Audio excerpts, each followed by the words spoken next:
Welcome to the Five Arms and a Lucky Fin podcast. I am your host, Brendan McCormick, with viral sensation, aka Diesel, aka David Soloway, in the building. David, week 3 was a heck of a week. Had some great games. Tennessee and Georgia, South Florida versus Miami. I don't know if that was a good game, but it was a ranked top 25 game. But first and foremost, before we get kicked off, starting week 3 college football recap and kind of going into our picks into week 4. Also, just want to shout out the Hoosiers real quick. 73-0, largest win, shutout win since 1901. Go Hoosiers, baby. And we'll talk about that in a little bit. But first and foremost, I do want to talk about a situation that happened in our country. Obviously, as most of you know, the death of Charlie Kirk. I would say assassination of Charlie Kirk, not just the death, for him voicing his opinion. And we're going to shed light on that.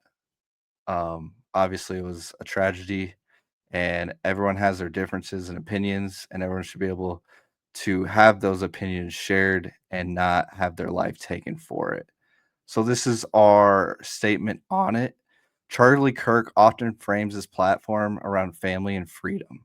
He regularly mentions the importance of his wife and kids, showing that beyond public debates, his values start at home. That same sense of balance and grounding can be found in sports. Athletes often talk about playing for their families, drawing strength from the people who support them the most. For us, it's a reminder that sports and free speech go hand in hand. Athletes, coaches, and fans all use their voices to shape the culture around the games we love. Locker rooms, press conferences, and arenas are built on passion, honesty, and the freedom to speak what's on your heart. We've seen players use interviews to advocate for change, to celebrate their families, and to inspire the next generation. With microphones in front of us, we share that same responsibility. Just as athletes step onto the field or court ready to perform, we step behind the mic ready to contribute to the conversation. Our podcast isn't just about scores and highlights, it's about giving athletes a platform, honoring their stories, and exercising our freedom of speech in a way that builds connection. Sports teach us that speaking up matters, whether it's calling out a bad call, motivating a teammate, or standing up for what you believe in. Like Kirk, we're reminded that freedom of speech isn't just a right, it's a tool. And in sports, just as in life, the voices that use it with courage and authenticity leave the biggest impact. R.I.P. Charlie Kirk. He was 31. And David, as I turned 31 later this month, it had me thinking just about life, family, and kind of the future. That life is extremely precious, and sadly, can be gone in a blink of an eye. Car accident, anything like that. Cancer, unfortunately, uh, taught me to live in the moment, taught me to take everything in, and taught me that each day is a gift. So, RIP Charlie Kirk. Really had respect for him as a person. Didn't necessarily agree with everything he said, but I did like he stood up for what he believed. And I think we all should do that. All right, let's kick off week Agree. 3, David. Completely agree. Really saddened by that situation, but I could talk about that on and on. Anyways, let's dive into week 3 real quick. AP poll, David. What's your thoughts on that? Because I got a lot. The A the AP poll. So this is the first time we've potted since the whole controversy with the voter last week moving Florida up a couple spots and still not having South Florida in, even though South Florida beat Florida at Florida. Now everybody online came after her, but she's not the only problem. This is a systemic issue with the AP poll. There are people who don't watch the games who are voting on the AP poll, and it results in inconsistencies like that. And I mean, take this week for example. I think for the most part, it's pretty solid. Illinois still way too high. We'll get to that. But um, take Alabama, for example. They drop all the way down early on, but because Florida State keeps beating up on bad teams, we think that Florida State is this great team. We still don't know. Florida State has not played anybody except for Alabama. We don't know. Georgia Tech, they're 3-0. Great. Good for them. They get bumped into the top. They're number 18 because they beat a Clemson team who was 1-2. Their one win, not that clean of a game. Probably could have lost it. And that second loss to LSU in the first week, LSU didn't look great this week against Florida at home, night game in Death Valley. Still didn't look great. It's just so early, and people love to make, they love to jump to these conclusions based on these results, but it's not based in watching the games or any facts. It's just throwing mud at the wall and hoping it looks good. I agree with you 100% on everything you just said. Everything. I got a question for you. Yeah. Notre Dame, 0-2.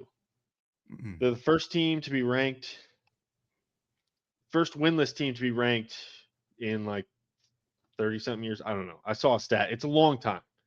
They have been 20 something years. It's a long time. I think it's actually 31, 93, I think it was. Okay, perfect. Yeah. So, first team to be ranked after going or being winless going into week 4 in 31 years. What's your thoughts on that? Why are they ranked? They went up against two of the top 10 teams, in my opinion. You could put maybe both of them in the top 5. I'm going to go on a take there. Miami looks amazing defensively and all. I mean, Carson Beck, when he takes care of the ball, is a good quarterback. His issue is throwing picks, stupid picks, and trying to force the issue. That was his biggest issue at Georgia, and he had a fresh start here in Miami, and he's taking advantage of it. And yes, he had 2 interceptions, I believe, against South Florida, but he looked great. He looked great throughout the game, slinging the rock. They were running it all over them. South Florida was not ready for this game, in my opinion, when they played them, and Miami was fully expecting and respected the win against Florida. They respected the win against Florida. They did not take South Florida for granted. Now you roll up to Texas A&M, who looked shaky in the previous tune-up games, I'll say, because they really didn't play anyone too great. They played UTSA. Reed had a really slow start in that game, and I thought UTSA had a potentially to tie it up with A&M multiple times, and then Reed finally got out of his own rear end and decided to play. And the issue I have with A&M is, are they going to continue these slow starts? Or are they going to do what they did against Notre Dame and have consistency in the first half? Because when you have consistency with that A&M team, Reed, Concepcion, and Carver, that is a great QB and wide receivers duo, in my opinion. Top 3, if not the best in the country. I mean, you can put them up against Ohio State and Jeremiah Smith. But Jeremiah Love for Notre Dame did not look like the same Jeremiah Love that we knew from last season. No, and they used a lot of Wildcat with him, which was very strange. That's not something that they've gone to a lot in the past, and I know they didn't do that a lot in the first game, and the focus was probably to get the ball in his hands because they didn't put the ball in his hands when they played at Miami. But there's there's better ways to do it than the Wildcat. It worked a couple times. It got him a big third down, or it may have even been a fourth down conversion late in the game. But otherwise, it was picking up maybe 1 or 2 yards. And one time down by the goal line, it actually got stuffed for a couple yard loss. But I think Notre Dame will be fine. The rest of their schedule is decently soft, and they're going to have to run the table if they even have a chance at the playoff. But I still don't understand them being ranked at all. There are other teams who are 3-0 I don't care who they've played. If there are other teams that are 3-0, we are basing Notre Dame still being ranked off of our preseason opinion about them, not off of our opinion about them at this moment. And that's my issue with that. Is they're only there because they were ranked in the top 10 to begin the season. I'm with you. Their losses are both great, but there's FCS teams who, or not FCS, but group of 5 teams who have played ranked teams and lost. Are they ranked 24th? No, because the losses have to matter in college football. There's only 12 games in a season. The losses have to matter. We ran into this last year with the media saying that these 3-loss SEC teams should be in the playoff over 1 or 2 loss teams from other Power 5 conferences. And it doesn't make any sense because at the end of the day, I get strength of schedule, but you have to win the football game in front of you. And if you don't, it should matter. I agree with you to an extent, but let me ask you this. Could that Notre Dame team go up against Illinois and beat them? Yeah, but so could the 30th ranked team. Whoever's the 5th team receiving votes this week also could go up against Illinois. They could also go up against Ole Miss. Like, there's so many teams that haven't proven anything yet because we're still so early in the season, but at least those other teams in the rankings have wins. I get it that Notre Dame played 2 tough teams. I'm with you on A&M. I don't know that we know that they're great yet. I agree Mhm. that they should be a top 10 team, but they didn't look great in those first 2 games, and who knows? Notre Dame might not be that good this year. It's very possible. Their defense looked horrible. So we don't know for sure yet. So putting in a team with 0 wins and 2 losses over other teams that have 3 wins makes no sense to me. Let me ask you this. I'm gonna play devil's advocate. Who would you put there instead of Notre Dame? Well, let me take a look at the poll here. We were talking about this pre-show. Why is South Florida Yeah, not in? I it's a get it. very good Florida doesn't question. look great, so they're 1-2. So Yeah, that win doesn't look as good. Boise State, I think they've looked all right since, but it's still a win over a Group of 5 team. But South Florida is 2-1 with a win over a Power 5 team, and their only loss is to the number 4 team in the country. Notre Dame also has that loss to the number 4 team in the country, but they don't have any wins to show for it, and they have another loss on top of that. I think, you could easily have them in and Notre Dame not. Another one, we talked about Mississippi State last week. Mississippi State, they haven't played anybody other than the Arizona State win, but if we're basing it off preseason expectations for teams, Arizona State was ranked number 12 at the time. Mississippi State beat the number 12 team. So, and they're undefeated. That has to hold a little bit of weight. completely agree. Completely agree. I think these AP voters are out of their freaking minds.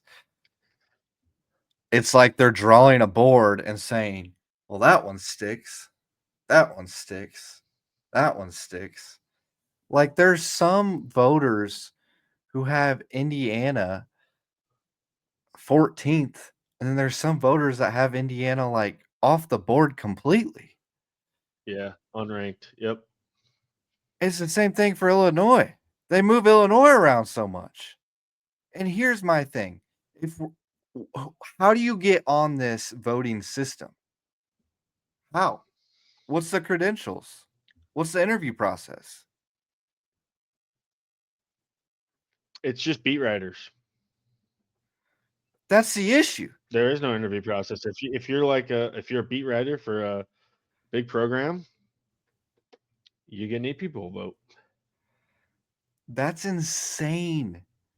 Insane And to and me. that I think is that goes back to the issue is like these people aren't watching football on a consistent basis. They're at the games, they're focused on their team.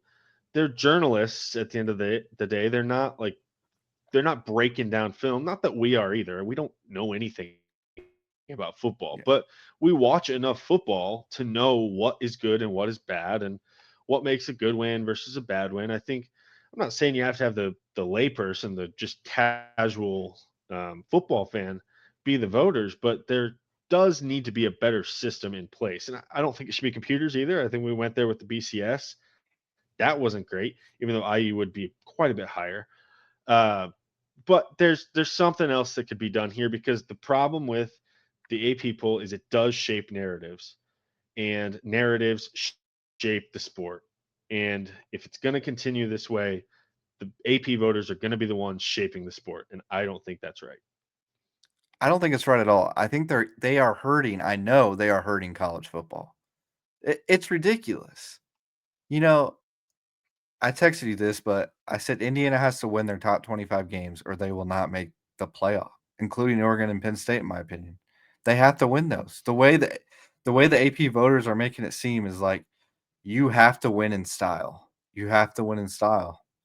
And if you lose, you're going to get punished. So that goes back to my argument of Sig dropping Virginia and adding another team that is a lot less group of 5 than Virginia. I forget who exactly it was that Sig stuck in there and got a lot of flack for it, but I don't see why you wouldn't wanna play 3 tune-up games before you enter conference play at this point.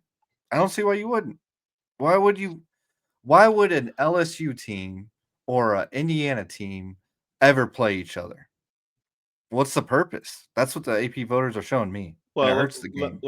let me put it to you this way: if Clemson, I know last weekend was a ACC matchup, but if Clemson had just played three cupcakes, they'd be ranked higher right now. They would be Absolutely. 3-0, you know? Yeah. And I think the Indiana point is a great point in my favor of saying that the AP voters and the media shape the sport. Mhm. Indiana is being penalized for being 3-0 because the narrative surrounding Indiana the whole offseason was that they don't schedule hard and they're just setting up cupcakes to go in Big Ten play. And yes, that's true. And at Indiana, we should be trying to get those wins. That's a whole different argument. We should be Yeah. setting up ourselves for success going into Big Ten play every year. But the media has latched onto that. And now these voters are constantly underranking us just because of our schedule. Whereas there are other teams. I mean, take Texas Tech, for example. They came into the season ranked lower than us. They have Yeah. basically played the same schedule. I get that Oregon State is a Pac-12 team. They're Is that not. a They're group of just not 5 the team? caliber. Yeah. It, yeah, it's basically the same as us. I mean, they're better than Kennesaw State, but it's the same level of Yes. football, and yet they are rewarded with jumping us, whereas Yeah. we kind of have just stayed the same the whole time. And it's just it's just unfortunate that that narrative has kind of ingrained itself in the AP poll voting thus far.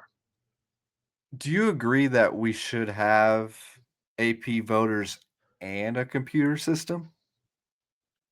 I think we should have both. And combine the two, Not or combine the 2, but because we actually currently have look. two separate. I think the AP voters should look at what the computer's saying. At least look The at only it. problem with that is computers do not value losses. Notre Dame's probably still top 10 in FPI. I don't know Mm. that for sure, but they probably are, Yeah. because they played two teams that are, as we were talking about, they played two teams that are ranked highly, and both games were close. So FPI is probably like, this is still a good football team. But in this Yeah. sport, it's the shortest season of any sport. The losses do have to matter, and that's where computers get it wrong. Now, a meshing of the two, I don't think that'd be the worst thing. But a meshing of the Yeah. two is basically the playoff committee, because you get a bunch of people. These are athletic directors, or not like presidents of schools, like people Yeah. again, not football people, and they're looking at the computer numbers and they're making decisions. So that's kind of your mixing of the two there, and it's Yeah. not always agreed upon what the playoff team should be, but they've done a pretty decent job, I think, other than the Florida State mishap. My biggest beef too is when Georgia won, they only went up 1 spot and then Tennessee stays right where they are. So did that game even matter? Dare I say? It's a great point. Why did Tennessee stay where they are? I mean, Tennessee basically won the game, and we're going to get to that. They should have won the game, but last week I think Yes. Michigan dropped like 8 spots, losing at Oklahoma, which at Oklahoma, like that was probably a better loss when you take into consideration that it was on the road week 2. Mhm. It's just inconsistent, man. It's there's no rhyme or reason to it, and I just wish there was a better system because it does shape the narrative surrounding the sport. I do agree, and I do think they need to figure something out for the future. I agree, David. But let's head over to South Bend and talk about the Texas A&M University Aggies and Notre Dame Fighting Irish. This game, David, woo, had to be one of the top games, one of my favorite games that I've watched in a very long time. Back and forth. It really felt like A&M had some momentum going into halftime, obviously up, and the biggest thing that I felt like was the rushing attack that A&M had in the first half with Moss. Moss just piled up the touchdowns left and right. But let's walk through the different scoring drives and the key moments throughout the game. Notre Dame actually blocked a punt early in the first quarter to get obviously a lot of momentum on their side. Thomas blocked it. So obviously, someone picked it up and returned it. Do not know if that was exactly Logan Thomas, but Notre Dame goes up 7-0. And then Reed with a bomb to Mario Craver, not Carver. I love to call him Carver. It's Craver. And Close. spun move broke 2 tackles on the way. 86-yard touchdown, Awesome making it spin 7-7. move. He loves the spin. If you watch Craver, he loves the spin, and it is a great That spin was a move. good one. Yeah, it Dude, is a great spins spin work. move. You would know. I do know. I would know that. Would know that. And then a little flea flicker that Notre Dame had a little trickery, and it set up a 7-yard run for Price. I do want to talk about Price because Price played pretty dang well in that game against Texas A&M, which I was shocked. He looked more effective, in my opinion, than Love throughout times of the game, which Love is a household name. And then Reed throws a bad ball, and Leonard Moore for Notre Dame picks it off with 5 minutes to go in the first. That's when I really felt like A&M could be in trouble. When Reed throws one pick, it's usually in pairs.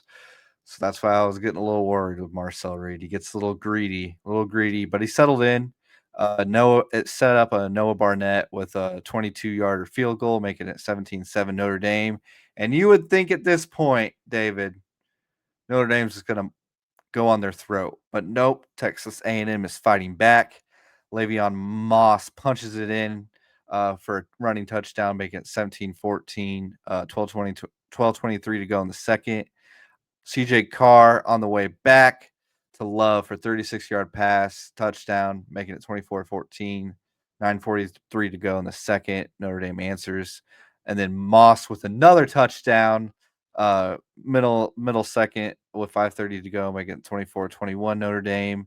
And then Moss with another touchdown run late in the second, making it 28-24 Texas A&M at the half. Then open it up in the third. Price had a nice 17-yard run, nice little drive by Notre Dame, making it 31-28. And then Randy Bond with a 44-yard boom with 44 seconds left to go in third, late in the third, making it 31 all. And then we're in a field goal contest. So Noah Burnett makes a 39-yarder early in the fourth, making it 34-31 Notre Dame. Bond answers with a 45-yarder at 9:06 on the fourth. And then Love with a 12-yard run. But this is what happened. This is what happened, David, that cost Notre Dame the game. They botched the snap. We always say how important special teams is on the podcast. They botched the snap. The holder, or I think it might have been the kicker, picks it up, tries to see if anyone's available, tries to throw it, incomplete pass, 40-34, and Notre Dame fans are worried, David. They are worried because Texas A&M gets the ball and they go down the field with a little questionable holding call in the last play that we'll talk about. Nate Borchker with the 11-yard receipt passing touchdown from Reed, 41-40. Texas A&M makes that extra point, and they win the game. Was that a holding, David? On the last play, it was 100% a hold.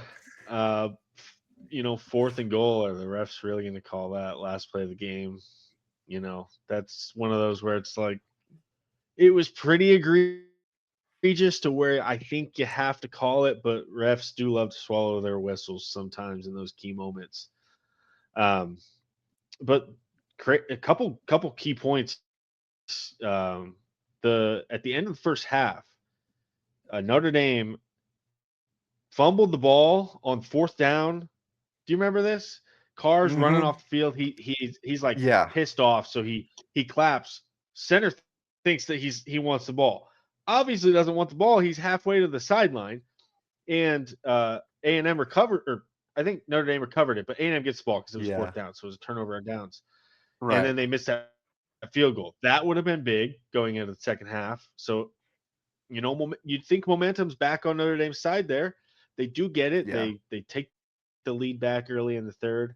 And then another thing, after that botched snap on the extra point, Texas A&M takes the kick to the house, but there's a hold right in the middle of the field. That one was a clear hold. They call it. So Texas A&M really won the game twice there because that hold also had nothing to do with the play. He was going to score. That guy didn't even touch him. Yeah. So just a couple key points there, but man, that botched hold, the botched snap. He just didn't receive the snap. It just goes through his hands. Tyler Buckner, he's just been a problem at Notre Dame, honestly, since his freshman year. He was supposed to be the future at Notre Dame when he was a freshman, running quarterback, and didn't work out. Then he transfers to Alabama. He starts a game under Nick Saban at Alabama in a year that they go to the playoff. And then he transfers back to Notre Dame, but only to play lacrosse. And now he's a holder. It just seems like this guy needs to get out of football. That's my take. I agree with you. Why is he playing lacrosse and being a holder? Gave up quarterback and then transferred. That's a story. It's a wild story, and the fact that it all came down to him in his whatever it is, fifth year of college football. He's not even the quarterback anymore, but he can't even receive the snap just to get the hold down and get that extra point through because that was big. I wonder if he's originally from Indiana and he just came back home. I don't think he is. Let me just double check here. We'll double check. Listeners and watchers. Stay tuned. He is from Evanston, Illinois, home of the Northwestern Wildcats. So that's not too far from Notre Dame. Yeah, that's not too far. I mean, that's almost like being at home and just crossing the pond, basically, in my opinion. So that's probably why he came back. It wasn't football. It was probably, I mean, he wanted to play lacrosse too, but that's a story, though. I mean, it cost them the game. Freeman's probably pissed. No, he's pissed about that. Oh, because yeah. In my opinion, though, they didn't just lose that. Like, that shouldn't have been the reason why they lost. But sadly, I think it was. Besides their defense playing awful. I mean, in the end, yeah, it was the key play that made them lose, but the defense still could have just stopped them. Yeah, the secondary looked there was a hold on the last play, but secondary looked Yeah. bad. They got carved up by your boy Carver. Craver. I know. Craver. And Concepcion. Where do you think Dude, he's a beast. Concepcion played at? What? He transferred from a school to A&M. Where do you think he played at before NC State. A&M? The Wolf You think I wouldn't know that? Come on, Case. You think I wouldn't know KC Concepcion? Come on.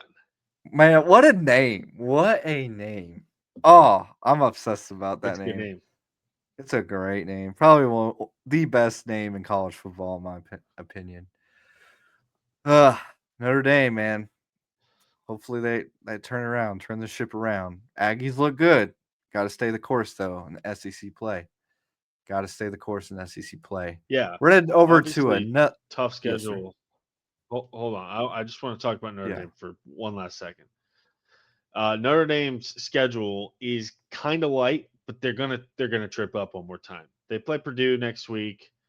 That's a win. But then at Mm. Arkansas, home for Boise State, home for NC State, home for USC, and then down the stretch they've got at Boston College, at Pitt. It, I don't think Notre Dame's the elite team this year that people thought they were going to be. So they're going to trip up one more time. I think they're out of the playoff conversation I could see Arkansas causing some headache for for sure. them in that matchup. Yeah, So that'll be a fun one to watch in the future. Appreciate the insight, David. Always filling us in. Man of the people, man for the people. But let's head over to that's right. Tennessee, check in the Tennessee Georgia game. Big matchup, huge matchup. Top 15 matchup. Georgia heads into Tennessee. Georgia wins the game 44-41. This game had a lot of offense for an SEC game. You would think SEC games are low 20s, mid 30s, around there. They kind of sneak up. But this was, I mean, offensive juggernaut. I mean, just crazy amount of yards and touchdowns and just I'm gonna touch on Gunnar Stockton's stats real quick, David. I'm gonna talk about it. 23 of 31, 304 yards, two touchdowns, 13 carries, 38 yards, one rushing touchdown, 93.4 QBR. Does Gunnar Stockton have a chance to run the Heisman? It's definitely possible if he keeps this up. Yeah. Um, and I mean, he had the big touchdown drive late in the fourth to lead him down the field.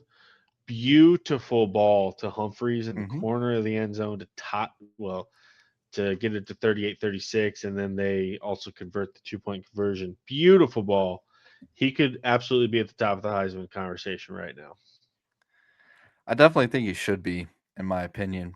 Obviously, Tennessee won that trade from UCLA and Tennessee trading quarterbacks. Aguilar had a day too, and Nico looks a little sus, more than sus. Got his coach fired. So we'll talk about that later. But you think he sits out the rest of the season? There's rumors, David. I don't know if they're true.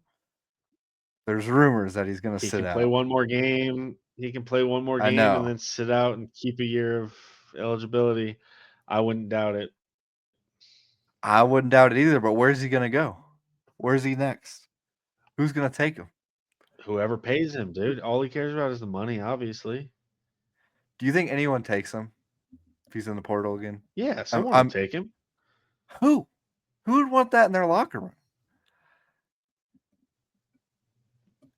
I don't know. You get a team with a good culture and a bunch of skill players around him that he can throw to. I don't have a great example. Maybe somewhere like Yeah, TCU. Uh, Hoover I as a think they're. senior. I think he could find a landing spot and be on a good team again.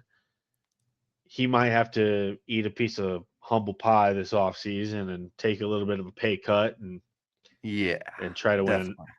definitely. Try to go somewhere where he can win next year. Yeah, I agree.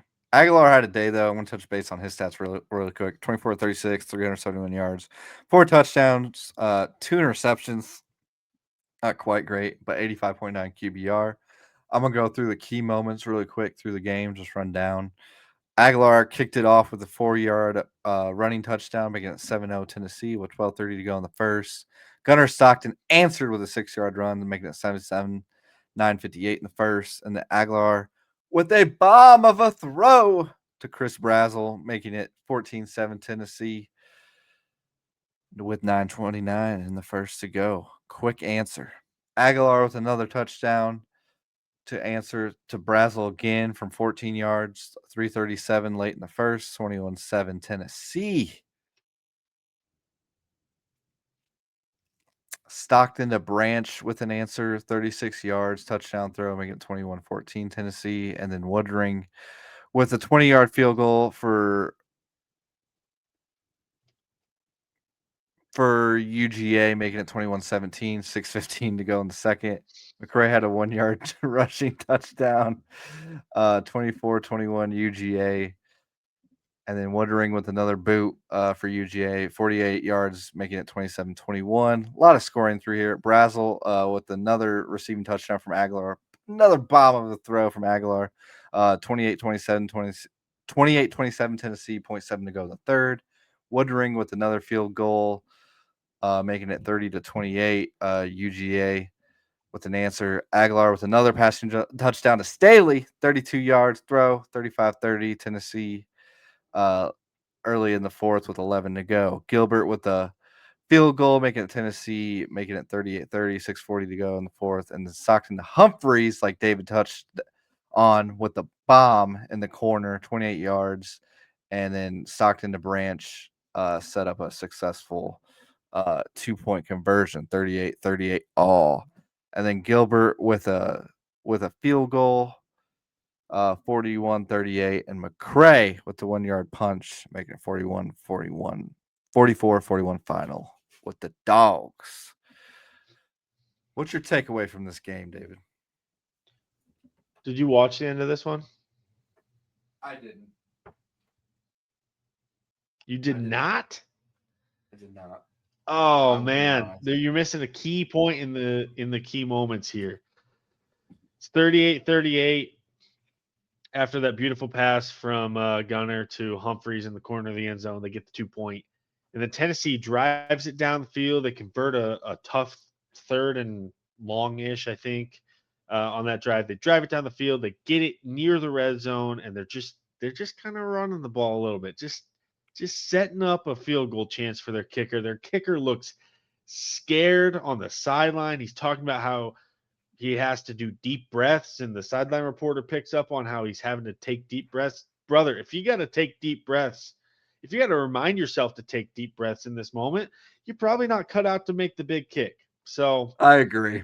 It ended up he misses it way wide right. This is after Tennessee had it at the Georgia 20. It was 3rd and 5. At that moment, they're gonna set it up where Aguilar, he was moving to the left a little bit, just to get it on the left hash, because I'm assuming that's where the kicker prefers it. Well, they false start on that play. So not only did they move back 5 yards, but they also didn't get it on the left hash where he probably would have preferred it. So instead, they take the kick in the middle of the field, 5 yards further back. It's a 43-yarder, and he pushes it to the right. So that false start was huge. It threw off the rhythm of everything. That kid's coming out there. He's having to take deep breaths, and it just didn't go well for him. And He's a true freshman, though, right? He might be. I believe he's a true freshman. Maybe find a better kicker. Maybe find a better kicker then. I don't know. I get that, but give the guy. He was born in 2004. There's no chance he's a true freshman. Okay, never mind. But yeah, he did. I mean, I did see that he looked nervous. I saw the TikToks about it. This dude's a redshirt sophomore. Yeah, I mean, he should have made the kick. He was nervous, I'm sure. Big moment in his career, but I really do think that everything kind of getting thrown off on that couple plays before, and even when Tennessee got it down to near the red zone, they got conservative. We saw this in the Colts game yesterday too. I don't know if you saw the end of that.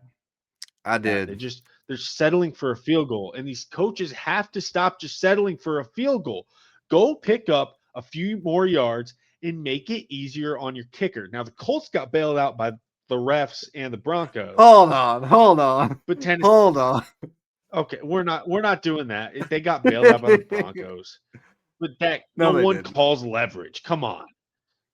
That was the right call.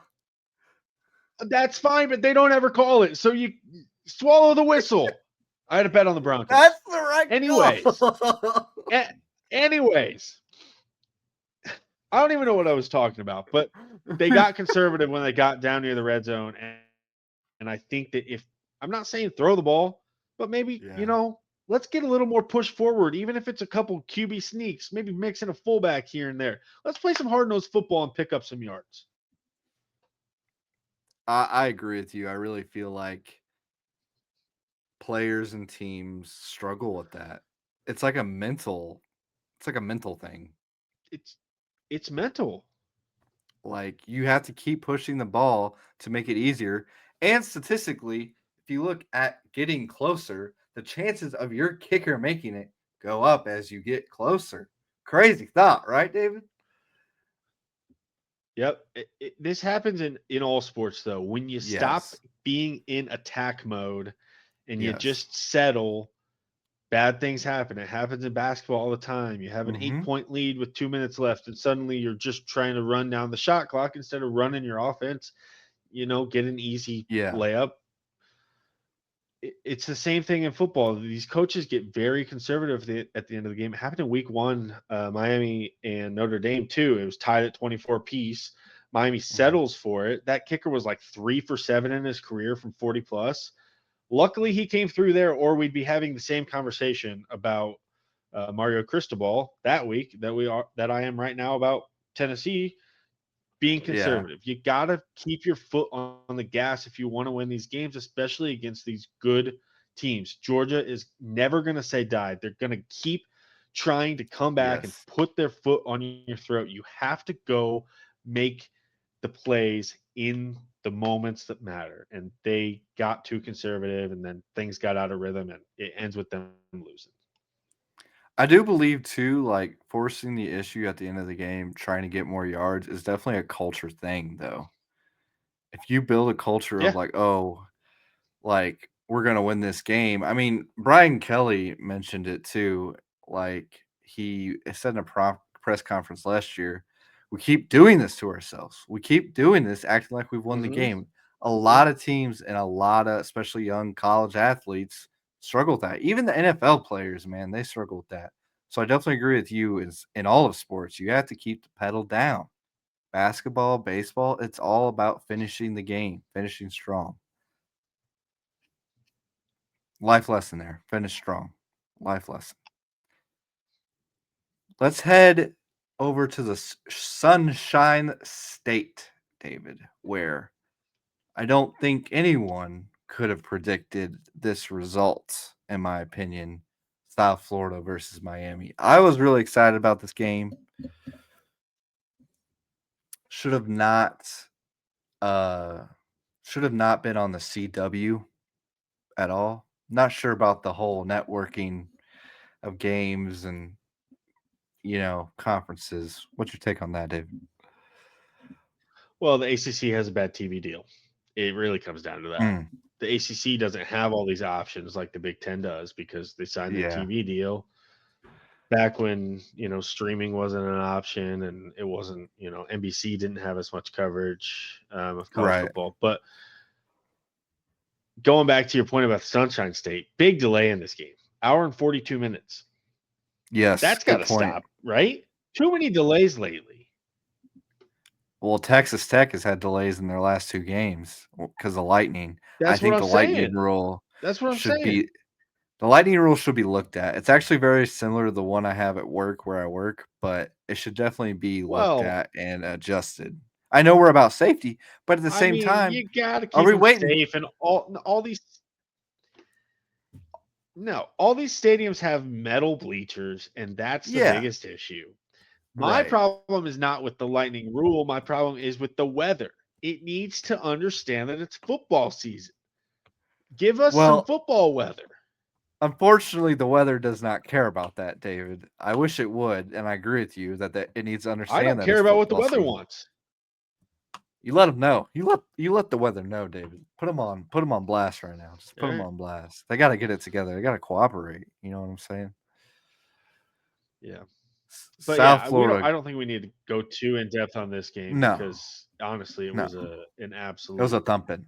Yeah, beatdown.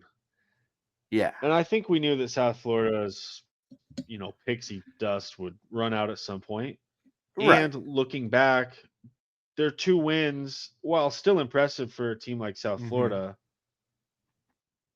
Boise probably not as good this year. And that was a close game in the first No, half until that fake punt with that rocket arm of a punter, not actually a punter. And that then was Florida, a they're 1-2. rocket. DJ Lagway, rocket. DJ Lagway might be the worst quarterback in all of college football. So beating him, really not as impressive as it looked at the time. Yeah, What are you making that face for? I don't know about He threw all of 5 picks college. at LSU. He threw 5 It's a picks. Who night throws game five in picks? Death Valley. It's a night game in Death I don't Valley. care. All of them were on That third down. Maybe throw it away instead of turning the ball over and losing your team the game.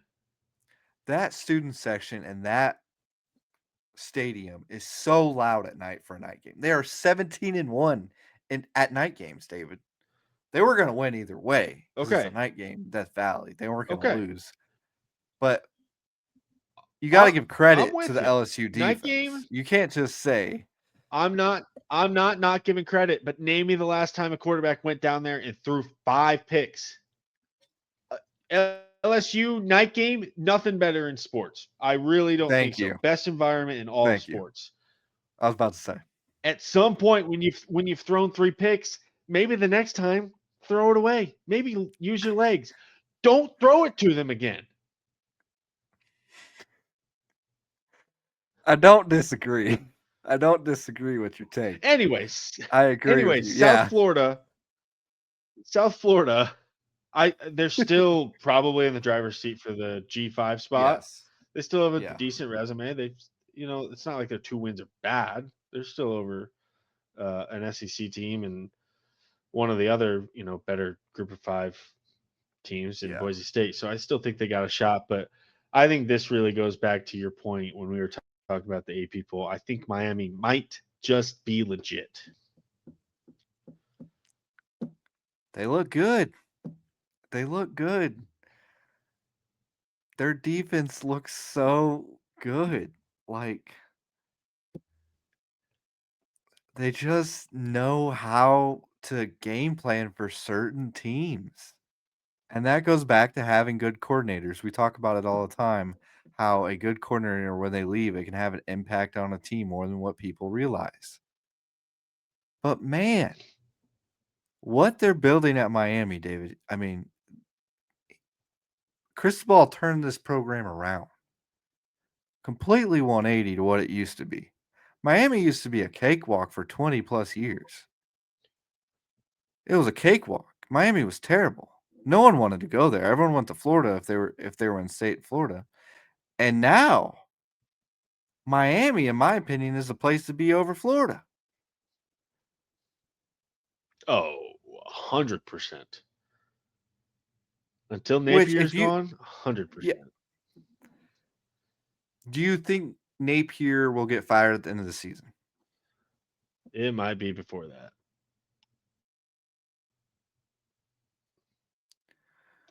What what is the expectation in Gainesville? What do the fans want? I know they want a Yeah. natty, but like it's been a while. The It's been a while expectation in at a Gainesville. school like that should be a natty. That's a lot of pressure though for any coach to take on walking into that. That's fine. Just don't come after Signetti, please, I Florida. mean, Don't do it. they might. The shoe throw, that guy.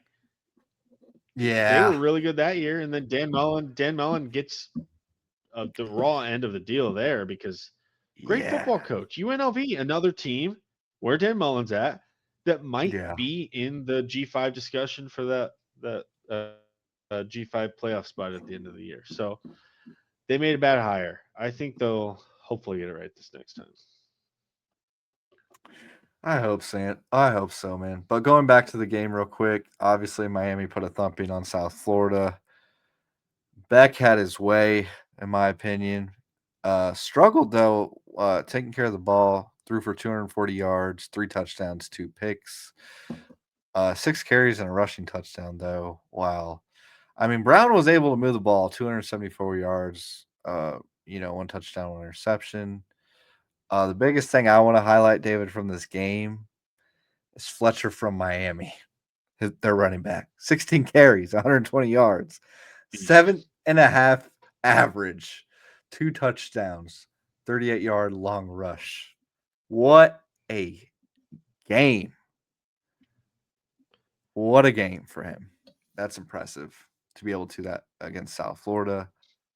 Like you said, not too much to touch about it. So we'll move on.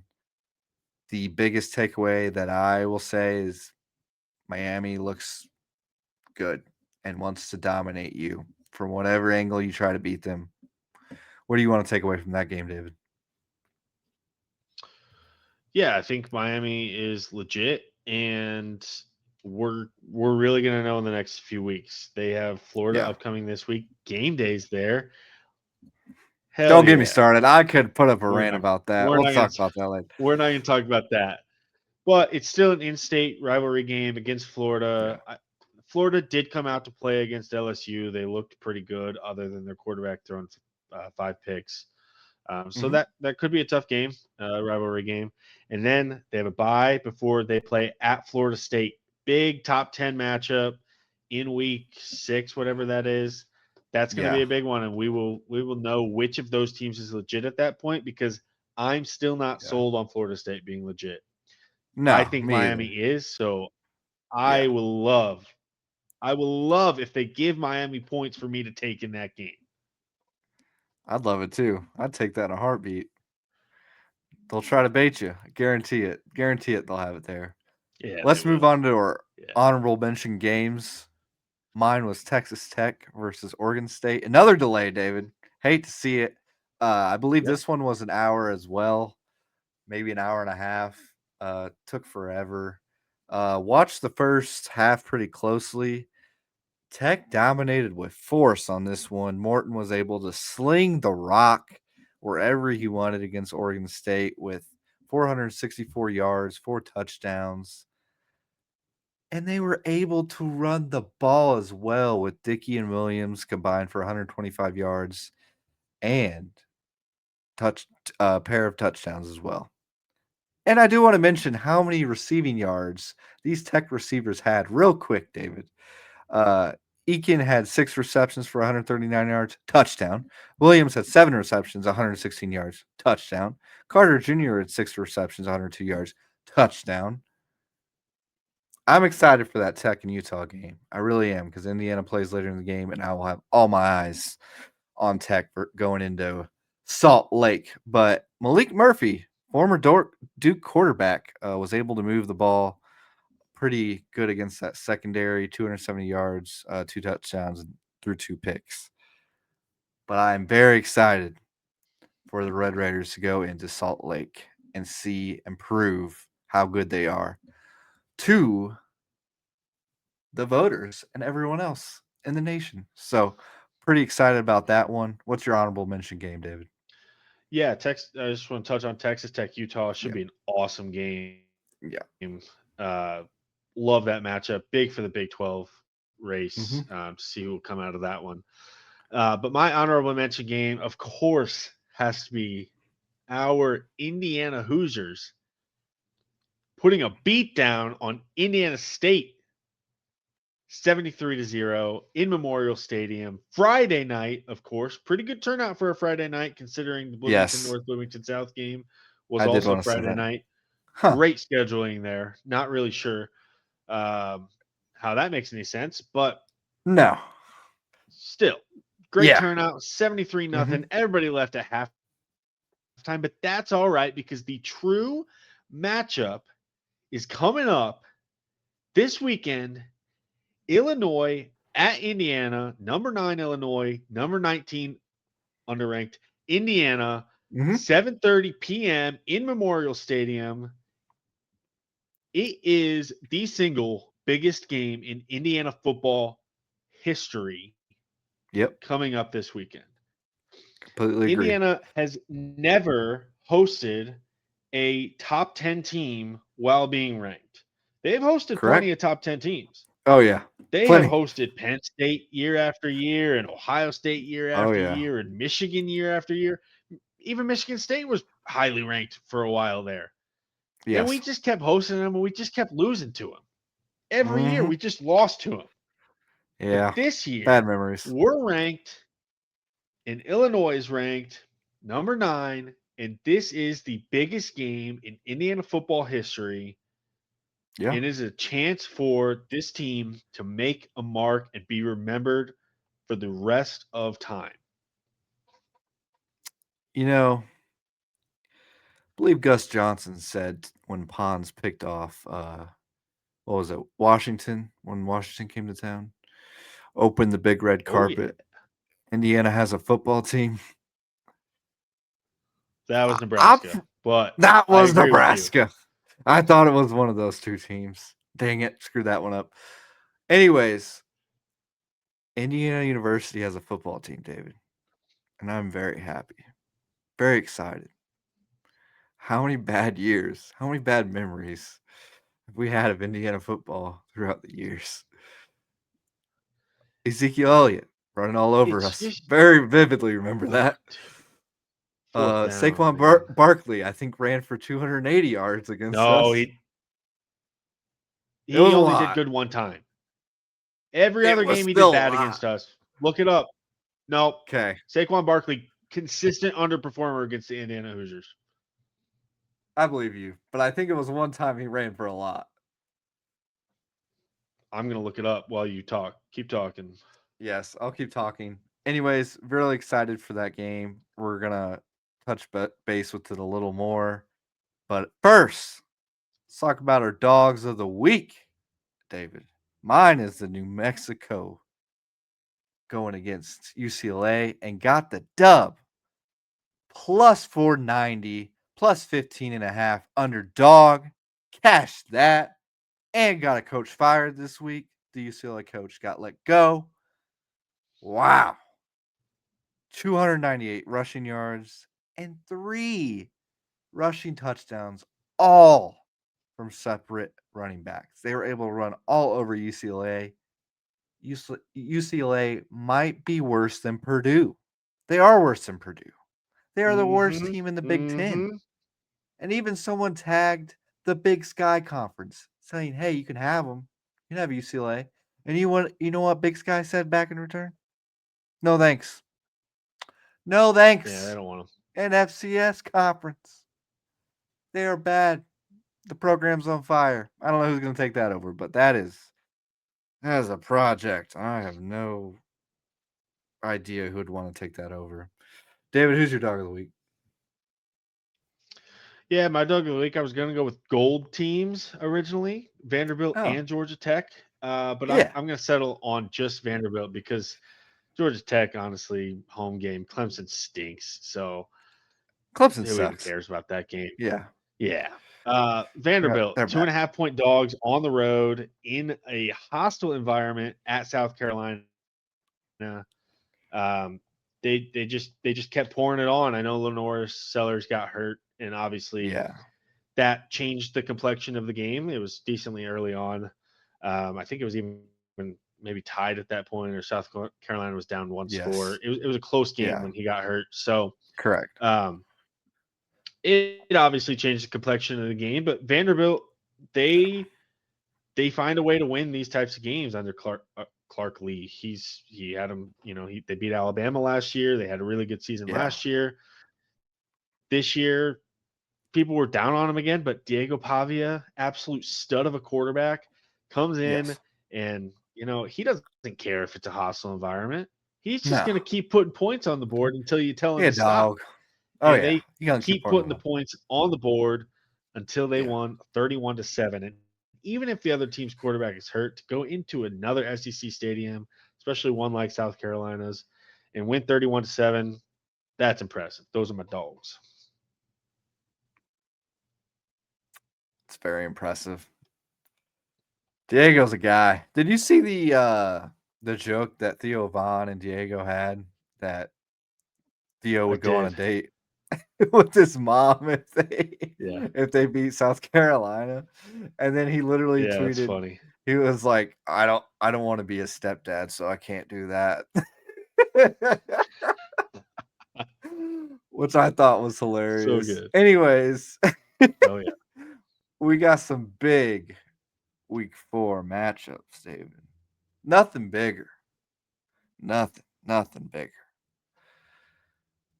than Illinois, number 9, walking into Memorial Stadium against the 19 underranked Indiana Hoosiers. Illinois is plus 4.5. Over and unders at 52.5.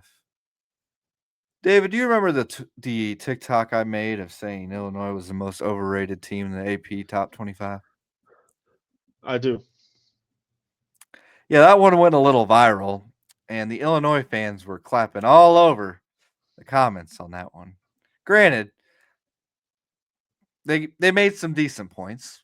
Made some decent points. I'll give them that. But let's just say that ODU is ranked higher than Duke. Let's just mention Oh, that one real quick. interesting. Yeah, Yeah. that's Hmm. really interesting. Yeah, yeah, that's really interesting. But this is the week. The Indiana Hoosiers show everyone who they really are, and they're gonna put the beat down on Illinois and show every why Illinois is overrated. I'm so excited for this one. I can barely talk, barely speak. I've been thinking about I this cannot every day. wait. We've been thinking about this game since the offseason because we knew Illinois was going to be overrated for no reason other than having 10 wins last year and beating South Carolina in a bowl game, which who knows if South Carolina is even good. And everyone sat out. And everyone probably sat out. And Yeah, their coaches fought in that game. Weird game. Bowl games, weird weird. game. Weird. But anyway, we knew we were going to be 3-0. We knew they were probably going to be 3-0. They beat Duke on the road. That was my honorable mention game of the week last week. Good for them. Apparently, Duke had 5 turnovers. I didn't know that. Turnover luck's a real thing. They got lucky. Yes. Illinois is not that good. Duke also No. not good, apparently. We didn't know that at the time either. We're just seeing Duke, Power 5 team. Oh, they got to be Yeah. decent. You playing on the road at Duke? No, Gotta be Duke, decent. not good. You know what that means? Illinois, not good.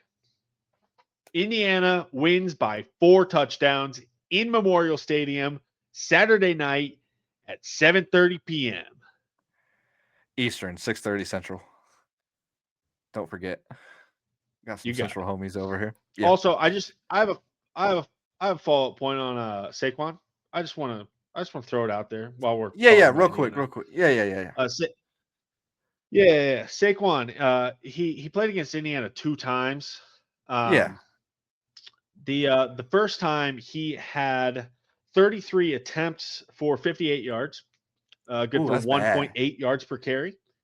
Oh, Yeah, and then the second time he had 20 attempts for 56 yards, oh. 2.8 yards per carry. In total, he averaged 2.2 yards per carry.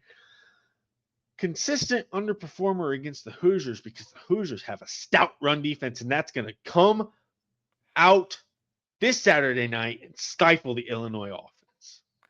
I would like to just point something out, David, on the ESPN FBI offensive line rankings. I believe Illinois is ranked dead last in the Big Ten, and the Hoosiers are ranked either first or second. And what are football games decided by? I think in the trenches. Is that true? In the trenches? Trenches. Mm-hmm. Mm-hmm. Hmm. Hmm. Tune in to NBC, 7:30 Eastern, 6:30 Central on Saturday to watch the biggest game in Indiana Hoosiers football history. Tune in. Don't know how we can move on from that, but hey, let's try. Let's head into Salt Lake City as number 17 Texas Tech heads over to 16 Utah and Salt Lake. Texas Tech is plus 3.5. Over and under is 56.5. David, I'm going to be biased here. I'm going to be biased. I love Texas Tech here. I love Texas Tech. Texas Tech obviously got the most media attention by spending so much money in the portal. They went out and got 14 or 15 Blue Star chips, 5-star. And I just think this Texas Tech team is loaded. Offensive and defensively, and on their O line and D line, they are big. They are big. And they have weapons on offense. And Morton is just slinging it. It's not Taj Brooks up the middle anymore. It is a methodical offense that is just allowing to pick apart defenses. Granted, they've not played many good opponents, but they've had several tune-up games that are going to prepare them for this game. Utah is solid, so I'm worried about this one, but I'm going to take the Red Raiders plus 3.5 and the money line. Who are you taking? I love Utah here, and I love the over. Love the over. I do too. Love the over. Love the over. I think your point about Texas Tech uh, not playing the greatest competition yet is big. It's also their first road game. Yes. Utah having the home field advantage here, and Texas Tech not having to go on the road yet with all those new players. Yeah. It's different on the road when you got the noise and just making sure you're all Agreed. communicating correctly. So it'll be their first time in that environment. I think it'll be a Mhm. close game. Yeah, I just think I Utah do too. will pull it out in the end. It'll be a close one. I'm excited for that one. Really excited. College game days at this game. I mean, I would like to pick apart college game day, why they're there, but we'll let that slide because I could go into that for about It goes 20 back to our minutes. first conversation. The media runs Yeah, football. I agree. They're in Even bed even with the tried. SEC and the ACC, and they're not in bed Yeah, with the Big Ten, and that's so they're okay. not going to come to the Big Ten game. It is what it is. Yeah, it is what it is. But Florida heads into number 4 Miami. Miami is only a 7.5 point favorite. Over under is at 52.5. David, how is this not higher? What are they seeing? What is this? The only Is thing is this a what we trap? talked about earlier. It's a rivalry game, and even though Miami has a bye next week, they could be looking ahead to that Florida State game. So those two things combined, in-state rivalry, Lagway can't possibly look as bad as he did last week. So you're hoping for Yeah, maybe he a bounce can. back there. He could, exactly, and that's my point. The bookmakers He make could. you they want you to think that he can't look as bad as he did last week. Guess what? Yeah. He could throw 7 picks this week. Dude's just out there Mhm. slinging it on third down. He doesn't care who he's throwing it to. I Nope. love Miami minus seven and a Yeah. half here. I would hammer it. It makes me worried how comfortable we feel with Miami at 7.5. It makes me worried, but you got to Me take too, them. but Florida I mean, stinks. you got to Florida's take not them. good. Yeah, but this is how Vegas makes money. They want you to buy into that. They want you I to buy it. understand that. I fell into their trap 10 times last weekend. I Yeah, get it. They're going to trap me again. they will. They definitely will. I feel like that's a trap game, but I would put a sizable wager on Miami minus 7.5. But over to another top 25 matchup, though. Big Ten, Michigan State versus number 25, USC. USC is 15.5 point favorite. Over and under is at 56.5. I'm going to take USC here because I just feel like Michigan State looks bad. Looks really bad. Yeah, body clock game here too. Michigan State on Eastern time, and this is at 11 p.m. Eastern time because they're playing on the West Coast in California. So I hope they're traveling out there early to avoid jet lag. That's rough. But either way, I think body clock game. I love Yeah. USC here. Yeah. USC will definitely. I don't know. I don't know if they'll cover that, but I just took them. Yeah, it's actually up to 17 and a half now. It's a Oh, big Lord spread. have mercy. That is a big spread. Let's head over to SEC Big country. spread for South. a team that is constantly underperforming under Lincoln Riley. Yeah, completely agree with that one. Completely agree with that one. Heading over to SEC country. South Carolina versus Missouri. Number 23, Missouri. Missouri's a 13.5 point favorite. Over-under is at 46.5. David, this is another big one. I feel like this is a trap game. Is Sellers playing? Do you know? Do we know that? That's a Let's great look. question. I would guess not. Was it a head injury? Yeah, I'm gonna assume he's not, and that's why it's 13.5 for Missouri. And I'm gonna take Missouri just because Sellers is out with that 13.5 spread, in my opinion. Yeah, obviously South Carolina couldn't really move the ball on offense without No. Sellers, so maybe a week of practice without him, get the second string QB some reps, maybe they'll look a little bit better. But Yeah. I do think Missouri is pretty good, so I would take the home team Yeah. here too. Heading over to Big Ten country, aka the Bussin' Bowl. Shout out to the Bussin' boys who have merch on this game. Uh, number 21 Michigan versus Nebraska at Nebraska. Nebraska is plus 1.5 point dog. Over is at 44.5. David, I feel worried about doing this, but I got to take Nebraska. I don't trust Michigan on the road. I don't do it. I don't like it. I don't trust Underwood. So you trust discount Patrick Mahomes? I do. And I hate it. I hate everything about it. I'm not even going to lie to you. I'm not a big Yeah, Iowa fan. I would never bet this game because I think both teams could possibly lose the spread here. Both of these teams are not that Yeah. good. No. And this game's kind of under the radar, but kind of being hyped up because this could be the big breakout game for Nebraska. Yeah. Um, That's what everyone's saying. but only because Michigan is ranked based off of preseason expectations. This all goes back to what we talked about earlier. Michigan is not Yep. the 21st best team in the country. No, It's they just not aren't. even they're not even close to that. No, they're not. So, I mean, I think Nebraska will win because I don't think Michigan's that good. I agree with you. Tough road environment. We already saw what Underwood looked like in his Yeah. first game on the road. This one's going to be tough too, and I do think this will be a breakout game for Nebraska. And the media hype machine will be all over them next week. They'll be ranked in the top 8. Top 8? You never know what they're going to do with that poll, dude. Yeah, they could just circle it, move people around. Yeah, that's true. Literally, They've been yeah. doing that. Yeah, I agree. Heading over to the state of Mississippi, you got Tulane at Ole Miss, number 13 Ole Miss. Ole Miss is 12.5 point favorite. Over and under is at 60.5. I love the over on this. I think there will be a lot of points. I actually like Tulane to cover the spread. Don't really have a reason. I think Tulane looks okay maybe on defense. Maybe that's why I'm leaning that way. I really don't know much about both teams. I know a little about Ole Miss, but I'm gonna go against the grain and take Tulane on this one. Don't have a reason, but I just got that feeling.